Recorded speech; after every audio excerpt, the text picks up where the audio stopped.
welcome to our first landing drink segment. I'm Wes. I'm Amy. And, well, we're going to start off here by, I guess, telling you a little bit about us. Again, my name is Wes. I've been boating since I was a kid. And about 4 years ago, I purchased a trawler and wanted to get out of trucking and wind all that stuff down. And doing the Great Loop is definitely a big part of what we want to do, but also we want to catch all the side trips, or at least I do. I do too. So you'll see a lot of things, and this summer you're going to see us doing the Upper Mississippi. And what do you want to say about you? There's not a lot to say about me. I'm Amy. I'm from Northern Illinois, born and raised, small little town. Did not ever do river cruising or boating at all. My boat experience was fishing boats and tubing and a little bit of water skiing, but that's about it. So you're saying this is all my fault? Yep. But I like the water, so it's a good thing. But I was intrigued about the bigger boats, and so yeah, fell in love with her as soon as I saw her, and yeah, the rest is history, I guess. Yeah, I had the boat before I met her. I think she just wants the boat. You never can tell. There's some interesting things, which, sorry for the glare, folks. You'll see we have these hats on. They are styled after a Navy hat. No, neither one of us were in the Navy. But unfortunately, wasn't planned in that, but I have to make that correction a lot of times. Folks see them at a glance and think I served, and it's like, no, that's just our boat. But the other interesting thing about it, also on the back, mine says CO. Well, I'm the commanding officer of the boat. Now, in looper circles, the wife is always the admiral. And I always try to find a way to think outside the accepted way of thinking. If you notice, you got to bend down. Amy's says XO, and that's the abbreviation for the executive officer. Well, you might ask, well, if it's only accepted that the wife is a rank above, how do you get away with this? It's real simple. Everything she does on the boat, she gets paid with a hug and a kiss. We'll go with that. You can have your hug later. The other thing we want to tell you about is a little bit about Toscana. It's a 1981 Island Gypsy flush deck, 44 feet. And we're the third owners. My fingers don't move. I'll help you out. Yeah, my fingers don't move as well as they used to. But anyway. Too much football.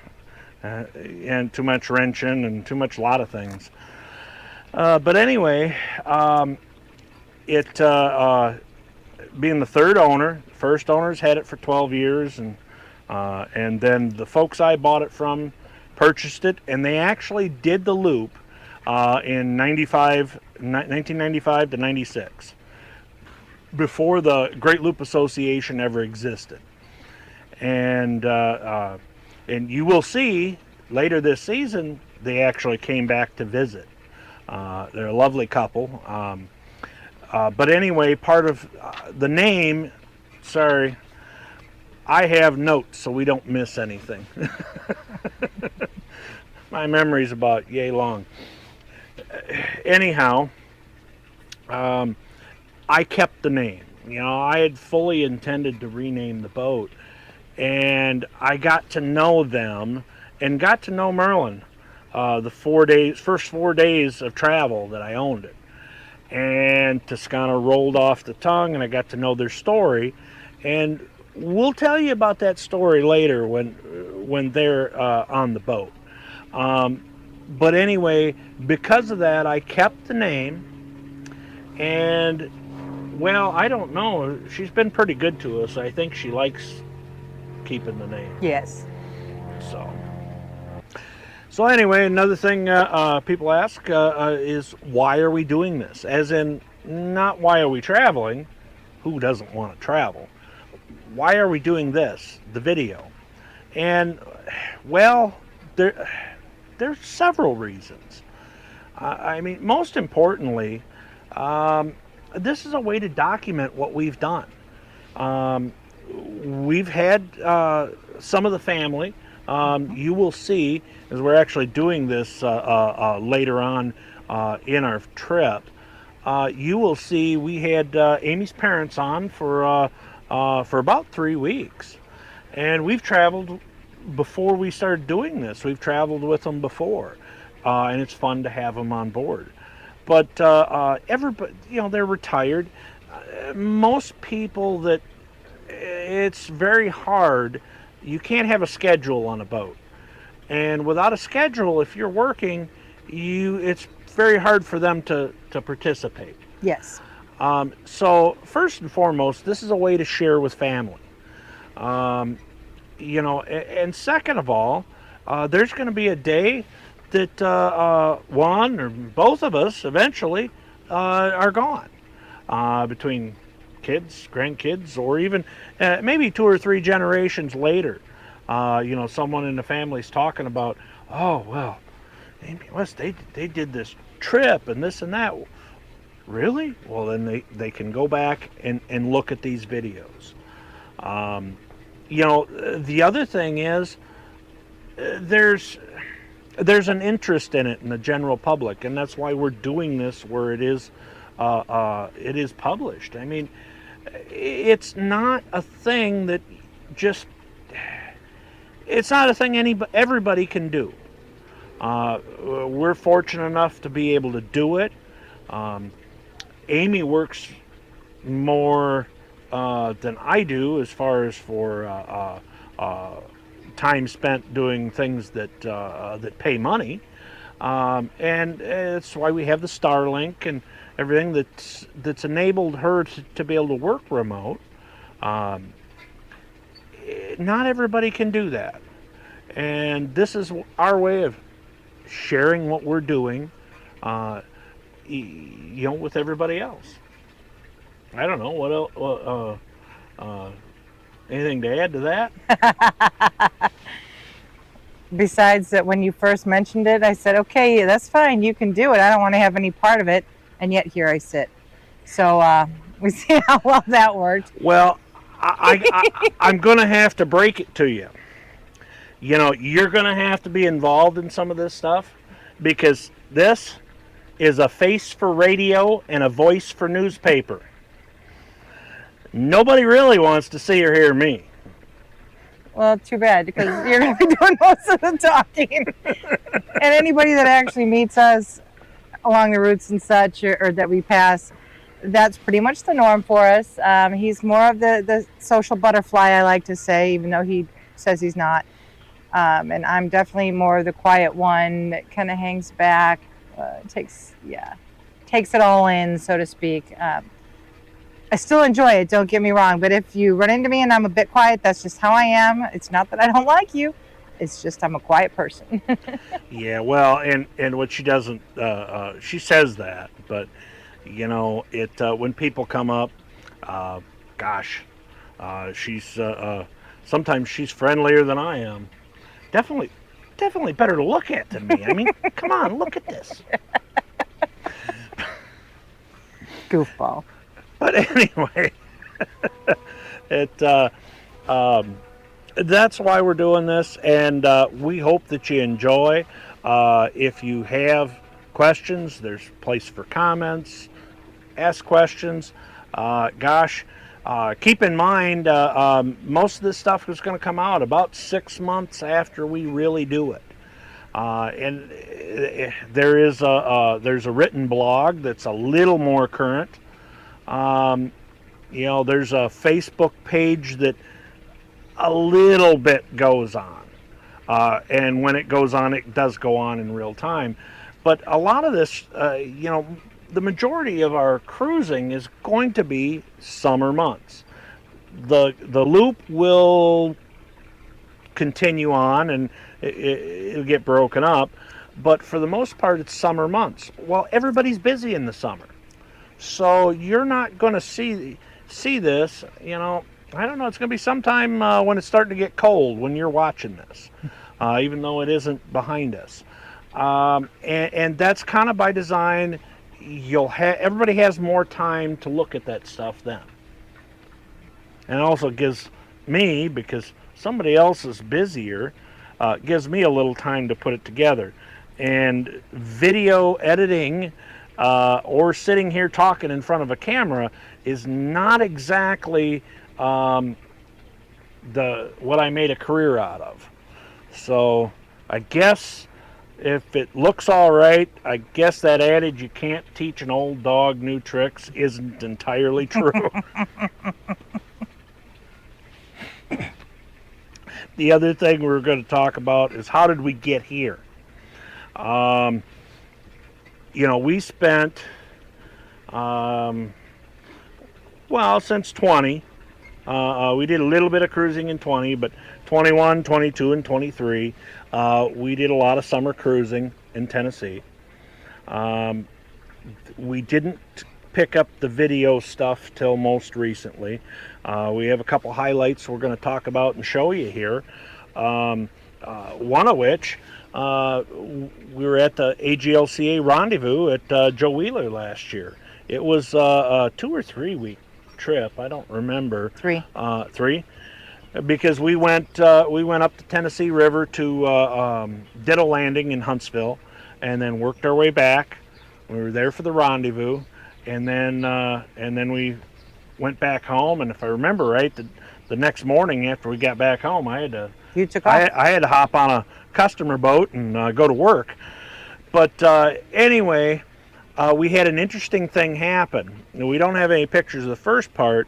The director of the AGLCA and a couple other boats left the Thursday evening, because the rendezvous ends on a Thursday. And they actually got hung up in Wilson Lock about 4 or 5 hours. Something broke and they weren't able to open the doors after they lowered the water. Well, then 24 hours later, they'd fixed that. They got them through. Here we go. Well, it backed things up. We had 2 groups leave Joe Wheeler. We were in the morning group. Yes, we 10, were. 10 to 12, yeah. I was not happy about that. I'm not a morning person. Someone's not a morning person. That is definitely me. And it was not even daylight, and we were shoved off. Yep. And we got through Wheeler Lock and got our way down to Wilson, and we had to wait.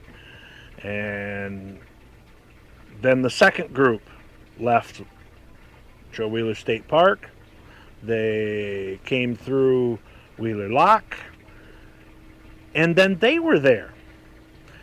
So there was 2 groups. There was 22 loop boats.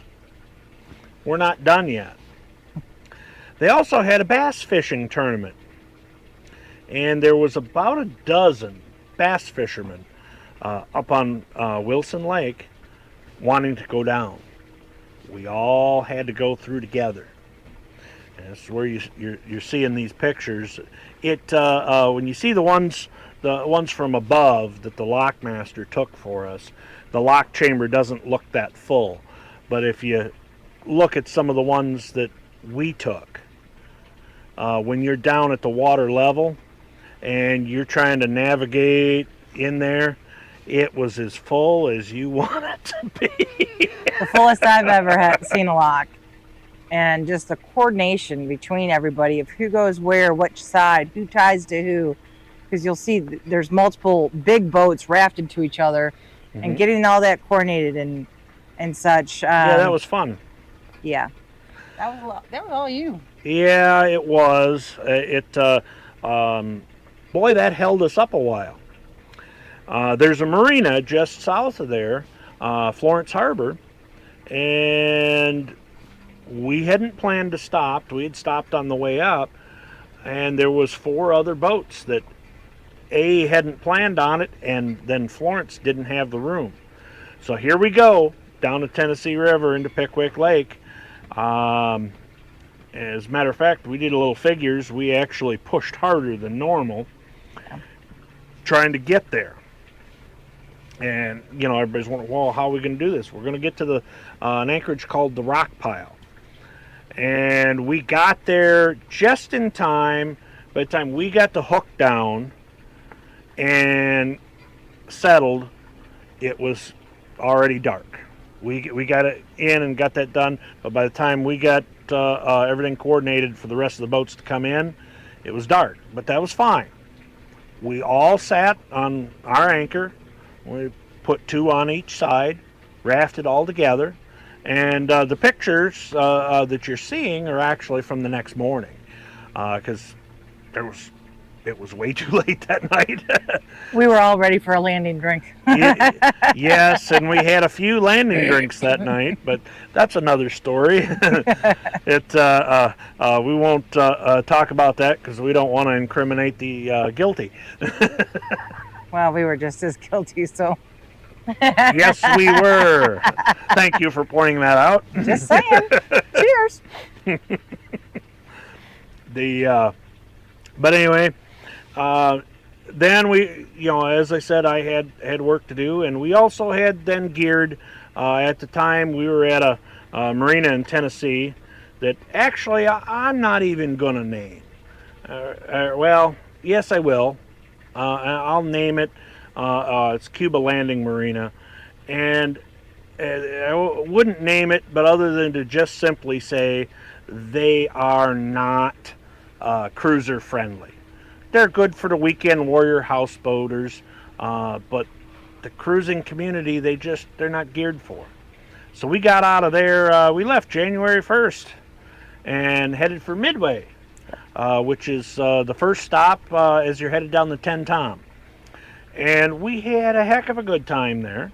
A lot of great folks, and I worked my butt off.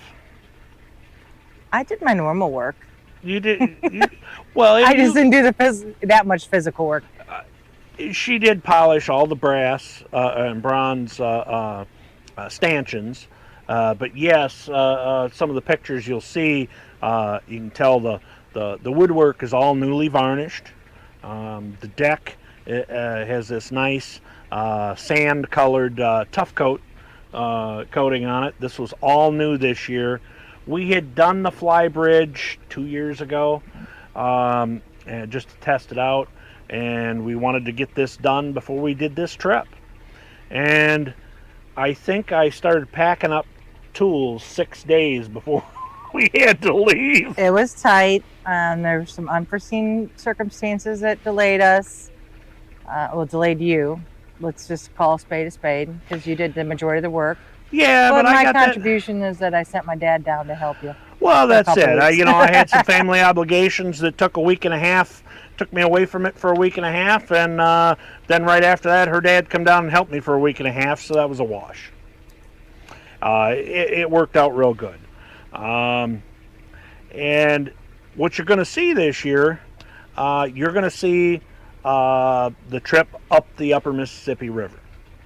And we chose that this year because I have family up there. I actually have a grandfather that's still around. He will be 99 in October. Don't tell him I told you that, because if you ask him how old he is, he says he's 39. Even I'm older than 39, so we're both older than 39. But anyway, whatever. But that's our plan, and that's what you're going to see this year. You're not going to see all that much video of the first parts of the trip. because high water and a few things. We'll talk about that as it comes. Um, so but we'll get as much in as possible. And we didn't worry about it too much because, well, you make the trip up, and then you turn around and you make the trip back. So what we didn't get on the way up, we get to get on the way back. With all the pretty fall colors. Well, that's true too. The only problem with fall colors is it means that white stuff is around the corner. This is true. Hopefully we get south before. I don't want to see any of that. No, I don't. We're probably going to see some frost though in the mornings. Yeah. So that's our plans for this year. Next year, well, we've got plans for that too. We won't be when this is over. We won't be sitting too long. We actually have our home slip in Rogersville, Alabama now, at Joe Wheeler State Park, but we won't be there too long. We're going to be headed for Lake Michigan before we start the loop, which I think is kind of great. The Great Lakes are some of the best cruising, and we get 2 summers in one loop.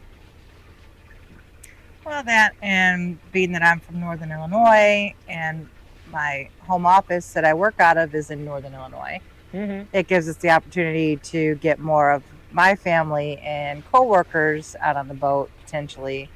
Whereas on the upper Mississippi, it was a bit of a travel, so distance was kind of hard for some people to get out to visit us and such. True. So a little bit more excursions.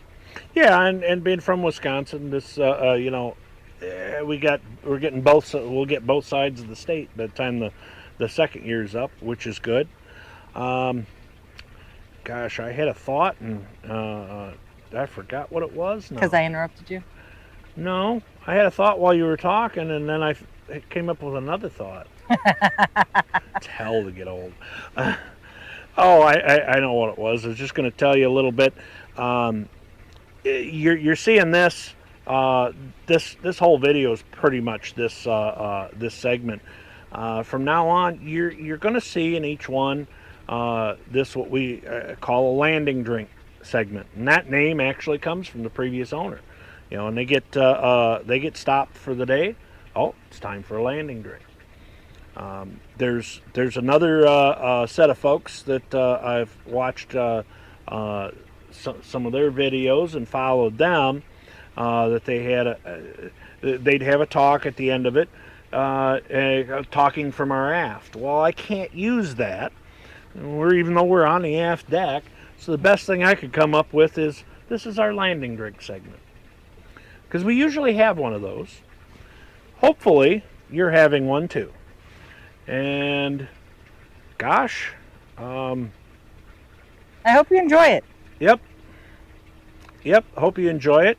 And look forward to the next video, which is going to take you from, we leave Fulton, Mississippi, Midway Marina, and it's going to take you all the way to Alton, Illinois. So that'll be the first 1, 2, 3, like 9 or 11 travel days of our trip. That's all coming up on the next one. Until then, I'm Wes. I'm Amy.